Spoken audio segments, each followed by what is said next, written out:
Az önce kuru yemişçiden çiğ badem aldım. Hadi gel yiyelim bir an önce. Yapma. Hemen yeme. Hemen yeme, acele etme. Sakin ol. Sakin ol. Birçok insan sağlıklı beslenmek niyetiyle çiğ kuru yemişleri aldığı haliyle direkt yiyor. Fakat bu ciddi derecede şişkinlik ve sindirim problemlerine yol açıyor. Aynı zamanda minerallerin emilimiyle ilgili sıkıntıya sebep oluyor. Bu durumun üstesinden nasıl geleceğinizi çiğ iç kabak çekirdeği üzerinden sizlere göstereyim. 660 mililitrelik 2 adet kavanoz kullanıyorum. Birinde yaklaşık 250 gram çiğ iç kabak çekirdeği var. Boş olanın içerisine 2 çay kaşığı iyozsuz tuz atıyorum. Ve içerisine 1 adet orta boy limonun yarısını süzerek sıkıyorum. Burada da küçük bir tülben parçası kullandım. Çay süzgeci gibi bir şey de kullanabilirsiniz.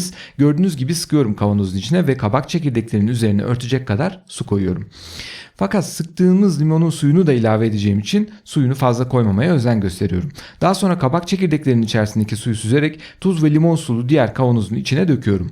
Hazırlamış olduğumuz su, tuz ve limon suyunu homojen hale gelinceye kadar karıştırıyorum. Ve bu karışımı kabak çekirdeğinin olduğu kavanoza döküp oda sıcaklığında 8 saat bekletiyorum. Korumak için streçleyebilirsiniz veya tülle lastik de kullanabilirsiniz. Direkt elle süzmek istemezseniz. Açıkçası ben genelde elle süzüyorum. Kuru yemiş taneleri iri olduğundan, fakat diğer elle çekim yaptığımdan burada süzgeç olarak tül ve lastik kullandım. Lastiği bu ölçü kavanoz için burada kullandığıma göre daha ince olanından kullanmak mantıklı olur. Bazen videolarımda ne yapılmaması gerektiğini de gösteriyorum biliyorsunuz.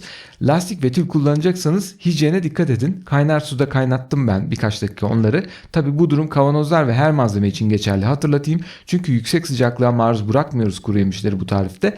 Ve şimdi süzüp 5-6 tur soğuk veya soğuğa yakın çeşme suyuyla yıkayıp süzüyorum. Tuzluluğu gidiyor. Şimdi dehidrasyon aşamasına geçebiliriz bundan sonra veya müsait değilsek buzdolabına çekip uygun olunca dehidrasyon hazırlığına geçebiliriz. Ben de öyle yaptım burada. Dehidrasyon şart değil, nemli olarak da yiyebilirsiniz buzdolabında saklamak koşuluyla. Fakat saklama süresini uzatabilirsiniz dehidrasyonla ve tadı da daha güzel oluyor. Özellikle kabak çekirdeğinde çok fark ediyor bence. Dehidrasyon için varsa dehidratör, yoksa fırın kullanabiliriz. Isı ayarında 46 dereceyi aşmayalım. 12-24 saat arası tam kuruyana kadar tutalım. Ben 40 derece sıcaklıkta 24 saat ayarlıyorum fırını. Garanti oluyor. Tam kuruyor. Kontrol etmeme ve bittikten sonra hemen almama gerek kalmıyor bu sayede.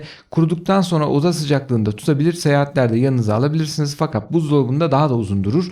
Ancak bu işlemleri gerçekleştirmeden önceki hali kadar uzun durmasını da beklemeyin. Dehidrasyon için kuru yemişleri tepsi tabanına iyice yayalım. Üst üste gelmeyecek şekilde, bu önemli. Doldurmaya kalkarsanız tepsiyi kurumaz. 2 tepsi kurutup kalanını nemledim ben bunları. Bu da kurumuş hali. Bardaklara aktardım. İlkini oda sıcaklığında tuttum. İkincisini de buzdolabına çekip daha uzun süreye yayarak yedim. Bir sonraki videoda görüşmek üzere. Afiyet olsun. Hoşça kalın.